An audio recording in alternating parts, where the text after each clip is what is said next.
Hey everybody, Farand Wasiak, host of the IACIS podcast.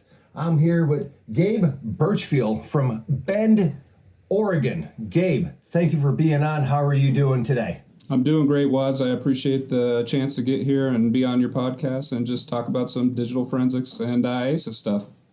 Absolutely.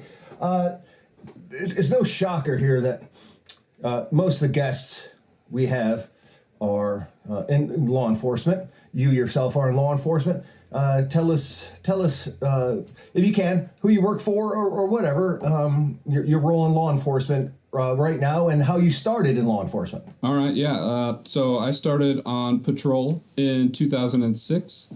I worked for the Jackson County Sheriff's Office at the time, which is in Southern Oregon. And I worked there for 16 years until at the end of 2021, I transferred to the Deschutes County Sheriff's Office in Bend, Oregon, which is where I'm at now. My first 10 years in law enforcement were patrol. Then I transferred into the homicide and major person crimes division of the Sheriff's Office, and I did that for about 3 years total. And then I went into forensics in 2017, but I was still doing about half forensics, half major cases at the time. And then I went full-time forensics in 2019. Did you take a class at NCFI that made you the cell phone guy or something? I always call it this, you take a class and you become that guy. Right. It wasn't quite like that. When I went into detectives in 2015, I was 31 years old, and they said, "Hey, you're the youngest detective in the division.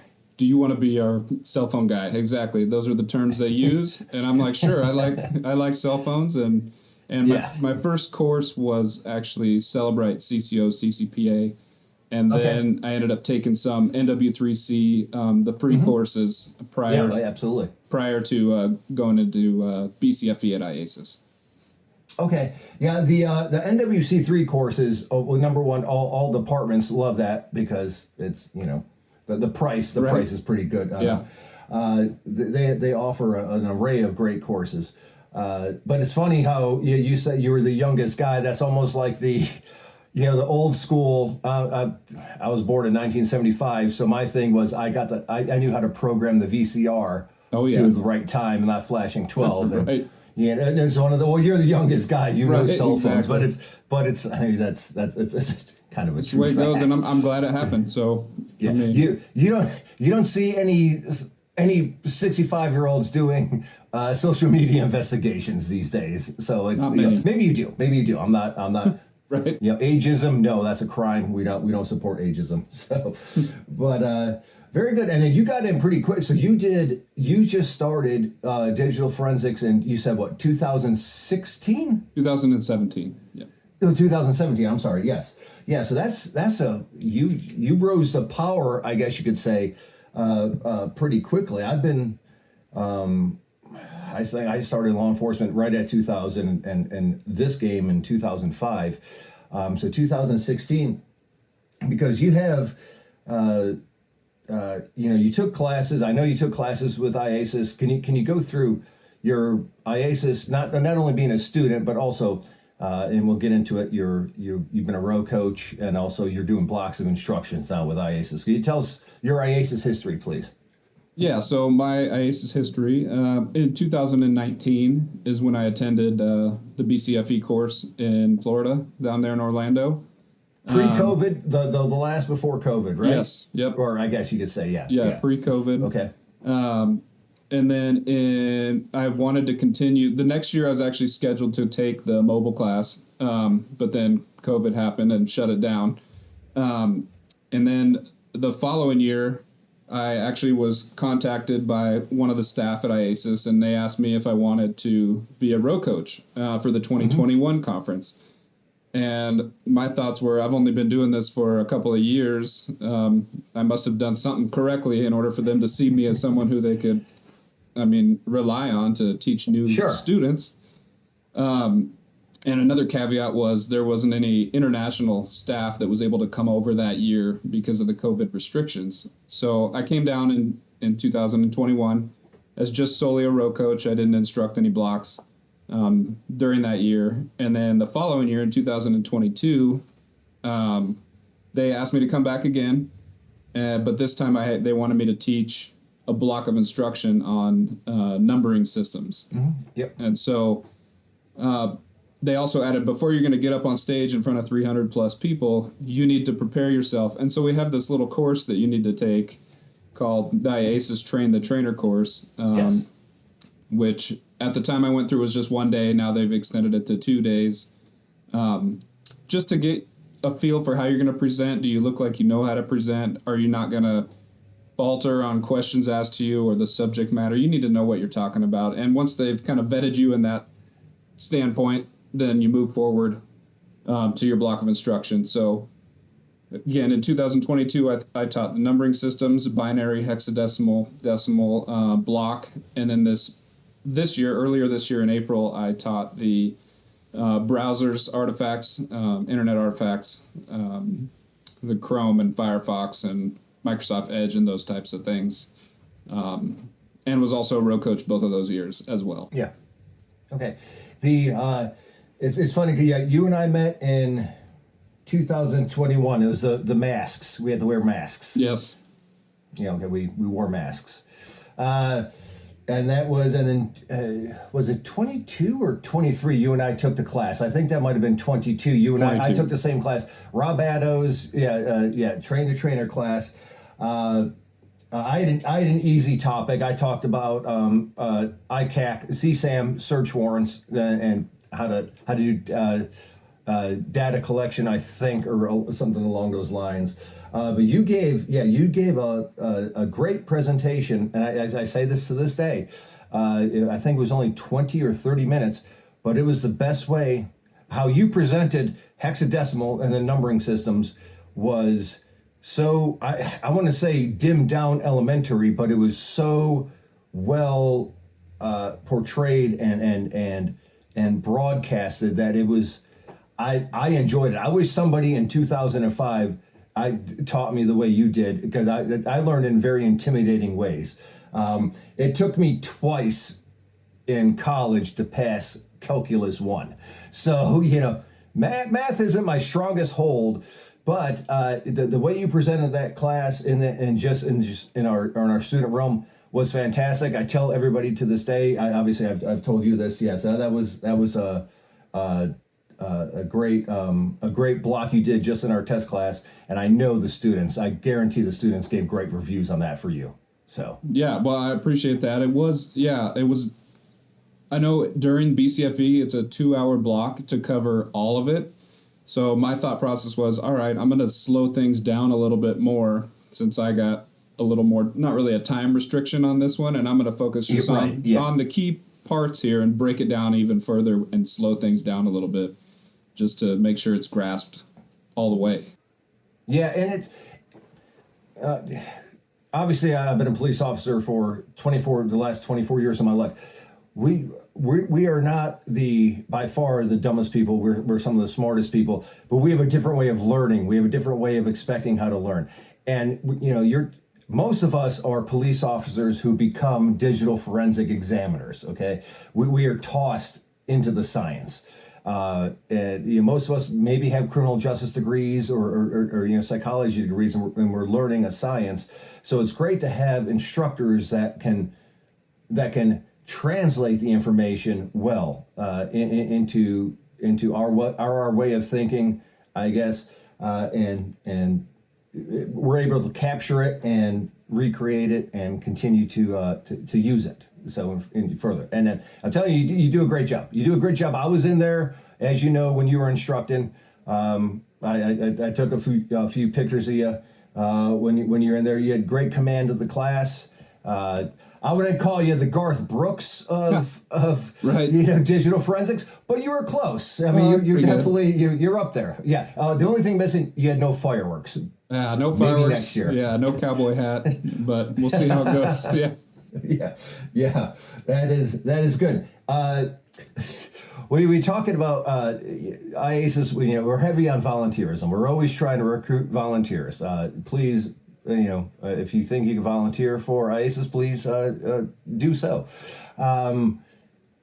the life of the row coach. I know Milton Adams. We talked about this in the Milton Adams episode for Memphis, Tennessee last year, but go over the life of most departments think we have a 2-week vacation in Orlando. It's not that, and I'll get into another part about what our departments think, but the benefits of volunteering for IACIS. Just go in. We arrive on a Saturday or Sunday, and then we're there for 2 weeks. Row coach it. I know I have my own schedule. Yeah, the row coach schedule. Yeah, it's a lot. First of all, I'm going to say Milton Bonds. Bonds is his last name, not Adams. Just want to correct that. God, Milton Bonds. Why do I keep saying Milton Bonds? That's from Office Space. I always say that. It's all right. Yeah. I just wanted Sorry, to Milton. Yeah, in case you're watching, hey, hopefully he's good. We got your back over here. We exchange hot sauces. We're good. Yeah. The life of a row coach for 2+ weeks, I guess, down in Florida is not a vacation, as a lot of people think. It's not your typical DUII conference where you just sit back and just watch case studies and you don't really have to pay attention that much. It's totally different. So we arrived the Saturday prior to the conference, so 2 days before the students actually start class. And Saturday is kind of like everybody just get in because people are arriving at all hours of the day. So there's nothing scheduled for the staff on that first Saturday. But they let us know, hey, we have a meeting tomorrow at 11 or 12, whatever time it is. And so we'll have an hour and a half or 2-hour meeting talking about all the ins and outs of what we're going to do for the 2 weeks. Everybody gets to meet one another.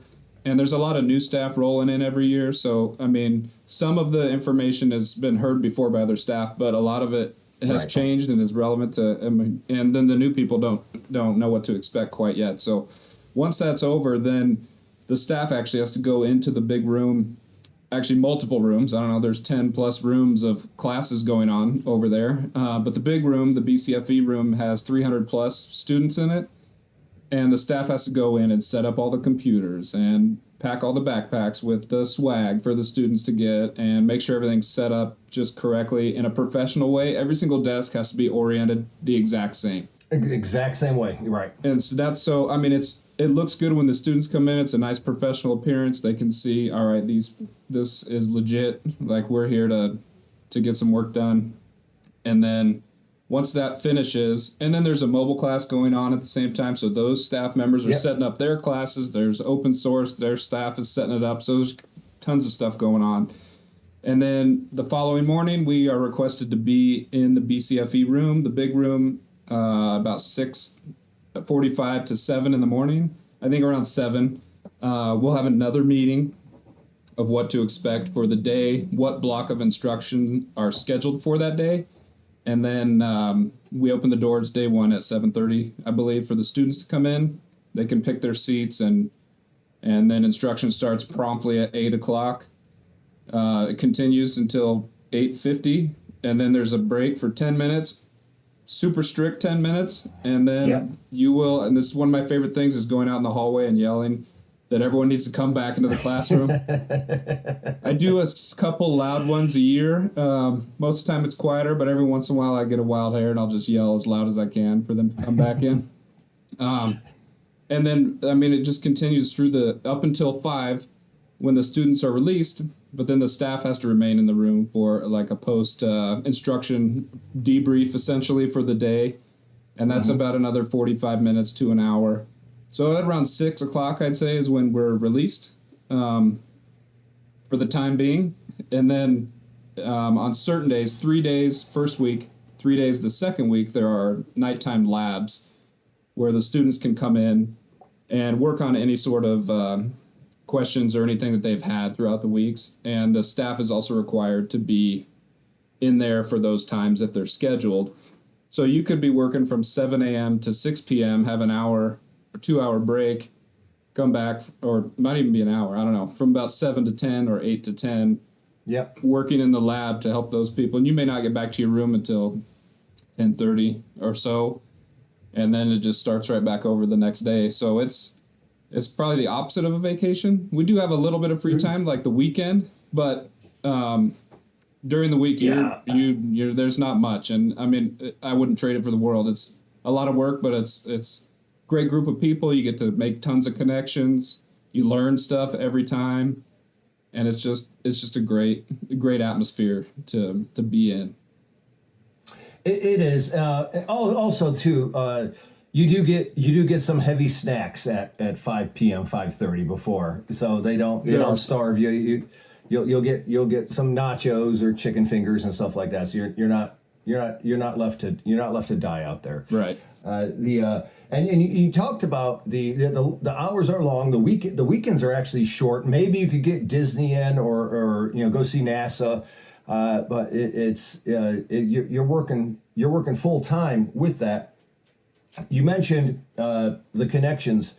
I met a guy from Scotland Yard last year, and then that's just American folklore, Scotland Yard, and I have a Scotland Yard or New Scotland Yard. Sorry, got New Scotland Yard, a challenge coin from them. That's my highest challenge coin because that's every TV show we saw as kids or movies, everything had to do with Scotland Yard. Murder, She Wrote. She was always in Scotland Yard, Angela Fletcher, or whatever her name was, solving crime. So it's Australia, New Zealand.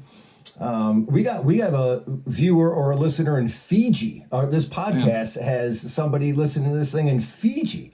I mean, so it's crazy how small the world has become. Yeah. And obviously, heck, I'm talking to you from 3,000 miles away. Right. So yeah, and it's nice to be able to, if you need to reach out to somebody in another state and be like, oh yeah, I know somebody through IACIS in that state that works down the road. I'll call them and they can help us out. So yeah, that's the networking is. I always said this: invaluable. Invaluable is the actual networking. It's the people that make everything worth it. And further on the volunteering. If you do volunteer for IACIS, there are some perks. We do get some free classes, free certifications. You have to pass the certs, but you have the opportunities to take those classes. And I understand you just took a couple in the last couple of years. I did, yeah.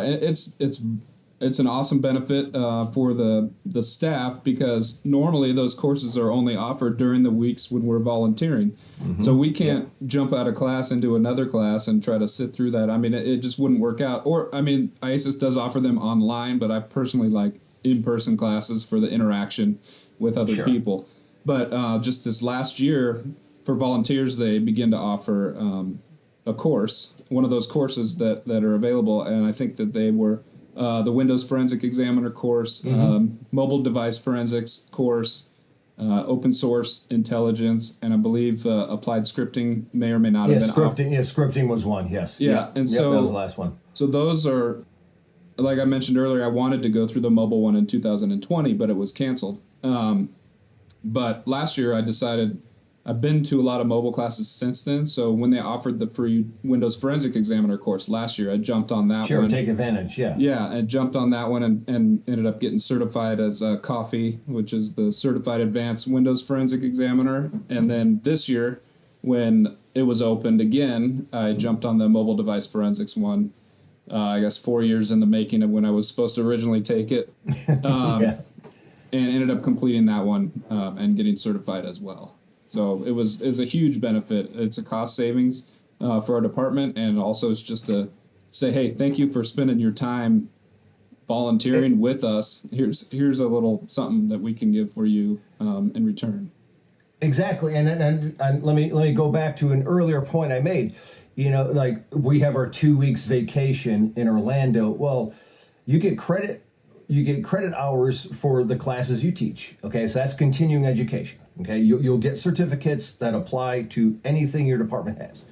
On top of that, you get actual free certifications or in the courses given to you every year, those opportunities, which is really a 2-for-1 sale at that point in time. Okay, also IACIS, if you volunteer and you go to the events, your department does not pay a dime. IACIS pays for everything.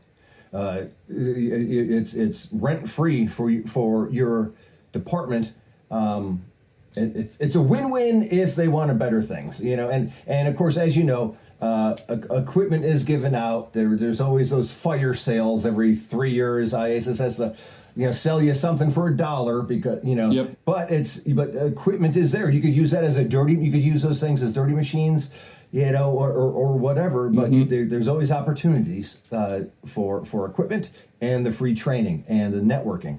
It's a no lose situation, really. But I think so. yeah.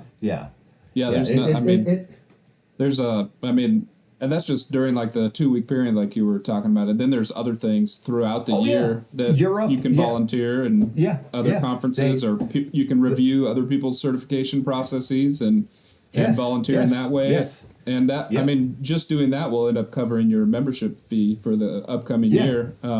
So if you've gone through BCFE and gotten certified, I would highly suggest volunteering to be a row coach or a peer review coach to get things rolling. And again, that keeps you fresh with the new forensics that are being taught. 100% with that. And one more thing I want to just touch on was when you said you're setting up the big room, now the other classrooms, but it's when you put it, we always film it in a time lapse thing, so everything happens very quickly. But it's like watching actual ants work, how everything is set up. Everybody knows where everything goes. We have our road boss, like our roadies. We literally have a roadie team, and everything is just set up. And when you watch it happen, I think in maybe the minute, Kyle's going to correct me on this because he's the one who filmed it this year from a high point.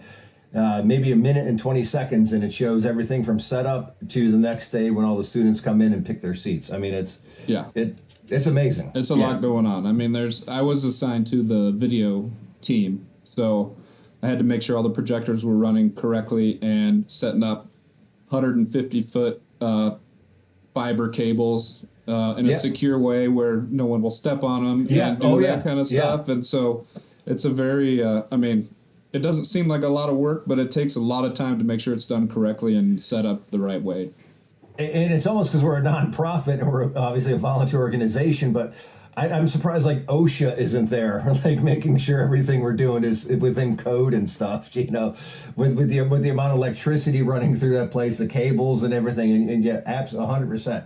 And then not to mention the security we do, we have, you have, how many 1,000 cops there, in the state. So we all have our badges, and it's self-awareness. Make sure, and the spouses are allowed to show up. They get a spouse badge and stuff. So and they tell you challenge. If you don't see somebody with the IACIS, and everything's color coded too. You know who the student is. Right. You know who a BCFE instructor is, and then you know who the specialized, the specialized classes are, the students.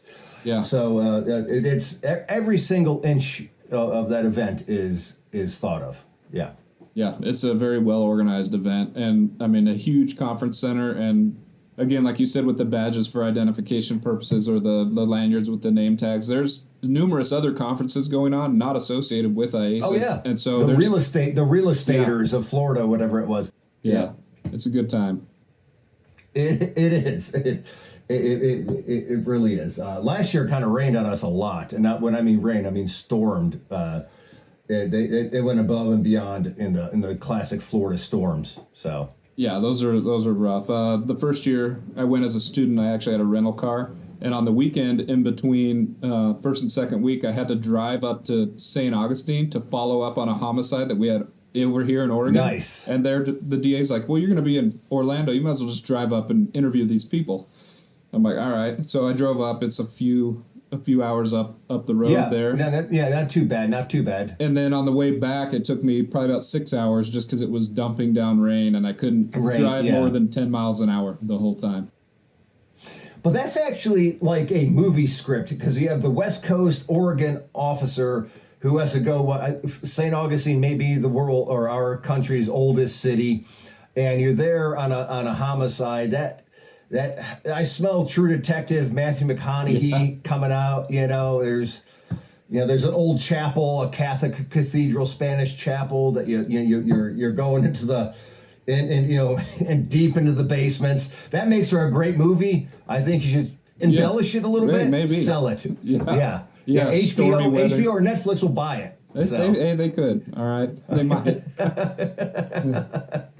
Oh. Yeah, that's good. That's good stuff. So we talked. I think we talked about everything on the list. Oh, also, I just want to mention, yeah, you are a Celebrate contract. Just for our viewers who may be wanting to get into the contract instructor business, you work for Celebrate as your part-time gig. Yeah, so I'll get a phone call or an email from time to time from Celebrate requesting an instructor for a course somewhere, and I'll have to take my own time off here at the sheriff's office to go and do that. But yeah, it's just another thing to help keep me fresh with my this mobile specific forensics and continue to benefit others and additional people here in the lab with the updates and things like that in that field. That's good. Yeah, obviously. We use Celebrate. We love. My agency loves all our softwares, all our vendors, as does IACIS. That's a good side gig to have. But yeah, you do have to burn annually. But I don't know about you guys in Oregon and South Carolina. We are just flooded. I'm now a 20-year man, so they just throw vacation days at me. Like, it's to the point where I still have to take 11 days. Or I'm going to lose them. And trust me, I'm not stingy with my days. My wife and I just got back from a 2-week trip in Europe. I did a golf fishing trip out of Tampa. But you just build up days as long as you don't abuse them early on. So yeah, it's the same over here. The longer you work, the more hours you get per month. Unfortunately for me, I just came to this agency 2 years ago. So all those years of accrual I had down in my other agency went away, and I had to start as if I was a new person. So, gotcha. Okay, yeah. All right. And for here, if you come from a local agency and go to a state agency, you lose your days. You're still in the same retirement, but if you switch from state agency to state agency, you keep everything. But enough of the shop talk. Nobody wants to hear about the days. Right. Let's talk Bend, Oregon. Every time I say Bend, I want to say Bend, Indiana. I do not know why. I know because of North Bend. I understand that, but Bend, Oregon. I have it written down. So every time you see me say Bend, Oregon, I'm purposely looking at this. What goes on there? Obviously, you're Oregon. You're not Portland, Oregon. We know that. That's established. Nothing wrong with Portland, Oregon, but this Bend is not Portland, Oregon. You're on the east side of the Cascade Mountains-ish. Yep. And I'm assuming, because it's Oregon, you just have I call breweries, microbrews, tap houses. I just assume you have those there. Yeah, that is, I think, probably one of the things that Portland and the Northwest, at least, are known for. Mm-hmm. I think Bend has one of the highest breweries per capita in the United States. And a lot of them are just local, but several of them are bigger, like Deschutes and 10 Barrel, which I think actually was purchased by Anheuser-Busch at some point in the past. But Crux is over here. There's a handful of larger ones that are starting to migrate out of the state. But yeah, there's no shortage of that over here. If you want to go out and try something new, you're never going to not find something that you've had before. So I'm not. There was an IPA explosion. I don't know when this happened, but every time you go to a brewery here, or it's something that has 100 beers on tap, all of them are going to be IPAs, extreme IPAs, triple IPAs, Yeah. I like. It's come to the point where I don't mind. I love like an Irish porter or Irish stout. Some winter beers and stuff, and lagers, of course. But sometimes I just give me something that tastes like a Miller Lite, because the IPA situation is out of control in this country. But also, so is the sour situation. But I actually am a fan of sours.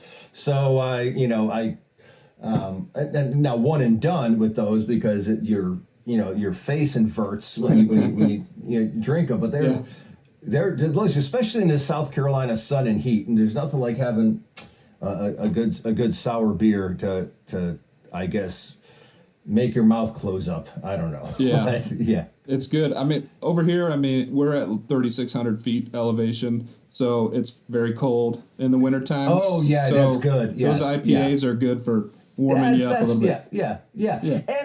And I never, like Sierra Nevada, I did like those type of ones. I don't mind them, but it just got to the point where it seems to be just off the rails with the IPC situation, which is fine if you like it. Yep. There's something for everybody. So you're high up in elevation. And we talked about this off camera. So you're gonna have hunting and also fishing out there too, right? In your neck of the woods. Yeah, there's a lot of outdoor activities that happen over here. We're kind of right at the foothills of the Cascade Range on the east side.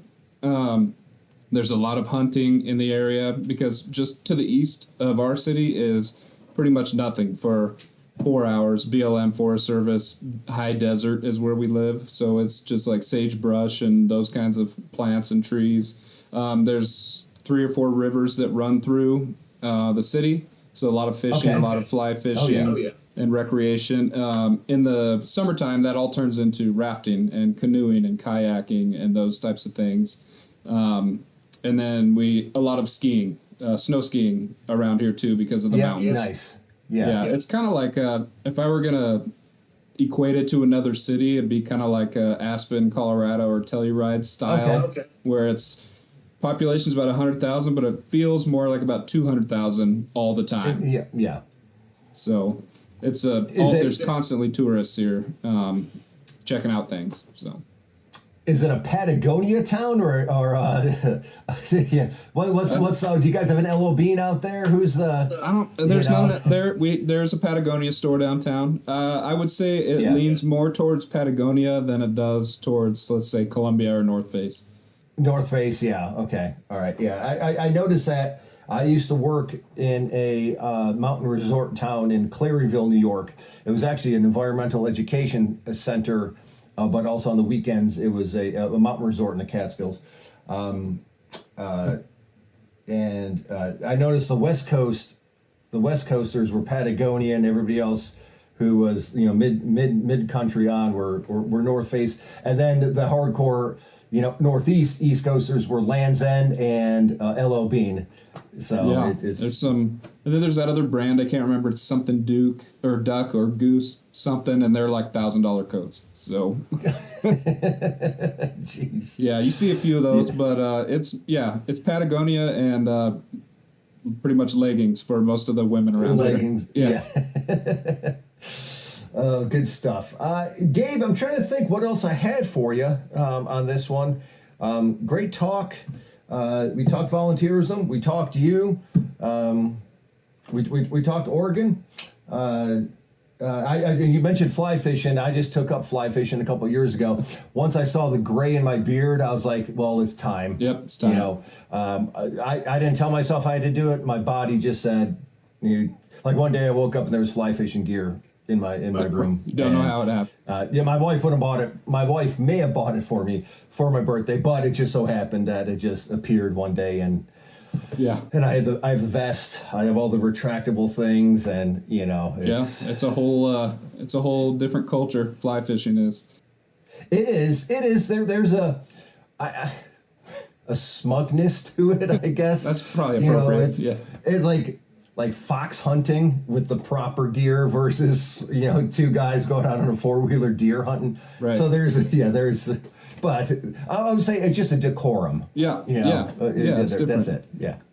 That's it. Yeah. I never got into fishing or hunting. That wasn't really my thing. I've always been a sports person. I played basketball in college, and also football in college for 1 year, and then I ended up getting hurt. So I had to stop, but I'm not hurt anymore. But that's always been my thing is sports. And so it's hard to not be involved in that. So right now I'm trying to coach my kids, and they're young. So it's frustrating because I coached high school for 15 years basketball, and then going from that to like 5th and 6th graders is not an easy transition because you expect so much out of them. And they can't. I can see that. I figured you were an athlete since I'm 6'5", and I have to look up to talk to you, and your shoulders may be just a tad bit wider than mine. Well, maybe. I don't want to measure anything, but I'm just saying it's just from eyeballing it. So I kind of figured you did some stuff.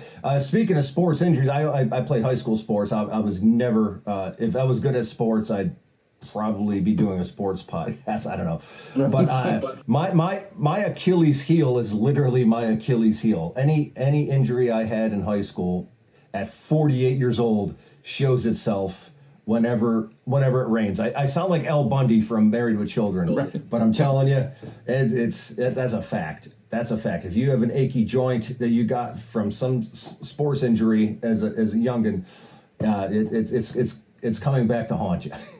Yep. Yeah. And I noticed that over here, and I'm 40. So when it's cold outside, I'm like, oh yeah, I remember when I hurt that back in, it just props back up. And, but now and any sport injury I really had, maybe some broken fingers in high school basketball, but it was playing intramural sports in college, because you don't have the discipline. You're not at all conditioned to be playing these sports, right. And that's when the ankle twist happens, or something like that. But it's not like my Buffalo Bills are hunting me down to Josh Allen hurt his throwing shoulder, right, sticking up for his lineman in the Giants game. So I don't know. They're not calling me in anytime soon. So. Well, maybe that fight is what actually forced them to win the game. Got him motivated. Yeah. I don't know. Every year, 48 years a Bills fan, and I don't know how to quit them. So, well, but I know your Bengals embarrassed us in our home field. So that's a couple years ago, though. It's not. It could be different this year. The Bengals they're starting to win games. Actually, I think they're 3-3 now. So. Yeah, they had. Yeah, everybody lost that first week. The Bengals. Kansas City and the Bills, and It was all like, what's happening here? I know. Yep. So, no, it's yep. I work with a lot of 49ers fans, so I get to hear from them every day. So yeah, then Cleveland happened. Right. Yeah, Cleveland's defense though is pretty good. Yeah. Yes. Don't count them out. I like the small market Rust Belt teams. I feel for them. Yep. So. We'll see. Gabe, do you have anything else for us? Any closing words? My Chihuahua just walked in, and she's looking like she's ready to just start something. So, what do you have? Not much. I appreciate you having me on the show. And anytime anybody listening wants to come to Bend, it's not going to be anything that you regret. There's so much to do out here, and it's just a great time. That's good. I've never been out there. I've been to the closest I've been to you is Seattle. For an NW3C class. You talk about agencies not wanting to spend money. I took a free class in NW3C in Seattle, but we had a grant that we had to spend. We spend it or lose it. Right. So they flew myself and another coworker out to Seattle, and we spent a week, 6 days out there, and that was wild. It was during the NBA finals. I was watching basketball at 5 p.m. Like we'd leave class and we had to we got to hurry up and go somewhere to watch a game. And I'm like, whoa. I've been to Vegas before. I've watched football games at 8 a.m. in the morning, but that still blows my mind. That's why I was joking with you earlier. I was like, well, is it 6 p.m. America time or 6 or 6 p.m. And I say that, but it just because it's wild how 8 a.m. football games on Sunday. So 8 a.m. 10. Yeah, 10. Sorry. Yeah. It's good for us watching sports after work, because you come home and during the NBA season it's 5 and 7, so you can be done with the second game and it's still not that's even, true. Yeah. And then going over to the East Coast, the second game starts at 10 p.m. and you have to stay up till 1. So. 10 p.m. The college football national championship doesn't start till 9 p.m. So that's going to 1 o'clock in the morning. If I want to watch, which I kind of like, the West Coast Saturday night games for college football. So I'll always get a West Coast game at 9, 10, 11 p.m. or whatever. Yep. So they just continue my wife, she's like, oh, more football. I'm like, it's, It's still on. Yeah, they got that Pac-12 after dark game that's always at like 7 p.m. And the same thing, and like they'll do the same thing with basketball, because when basketball starts around Thanksgiving, they'll have all the like obscure West Coast teams playing a tournament in Alaska. So that stuff, I mean, you're watching games at midnight if you want to. I know. Well, if that's what you like to do, though, then at least there's something on to watch. So there's something on the watch. So I can only watch so much Real Housewives of Beverly Hills before I have to just, man up. So right. I pay $65 a month so my wife could have Bravo. Oh, so. Well, that sounds like it's worth it. Yeah. Yeah, well, YouTube TV, that's the only thing we really watch. I have all the other apps, so yeah. But the Bravo app is non-existent. So $65. I think it's $70, but YouTube TV now has it where you can watch all the football games in one space of your TV and just keep flipping like you're watching a multi-screen. Nice. That is incredible. Yeah. A bowl of popcorn and I'm set for a Saturday and a Sunday. So yeah, we're just. I watch the Red Zone channel on Sunday Ticket most of the time. Yeah, this just blows the Red Zone away. Yeah, I'm telling you. Yeah, it's revolutionary, and especially because YouTube now has the NFL package. Oh, nice. So it's perfect. Yeah. Try it out. It's good. So, all right, Gabe, I'll let you go. We're running in here at 40 minutes, which is a great prime time. I listen to Rob Lowe's podcast, and he said the most up time for a podcast is 40 to 45 minutes, because that's the average time an adult works out or has a commute. All right, so perfect. I do not know if there's a science behind it, but I also trust Rob Lowe. Yeah. The guy's 60 years old, and look at him. So, I mean... Looks like he's still 35. Yeah, he's a pinnacle of health. He's got to be doing something right. All right, we got Gabe Burchfiel, Bend, Oregon, everybody. IACIS, look for him if you're going, and we'll be seeing you. Gabe, always a pleasure. All right, thanks a lot. All right, buddy, take care. All right.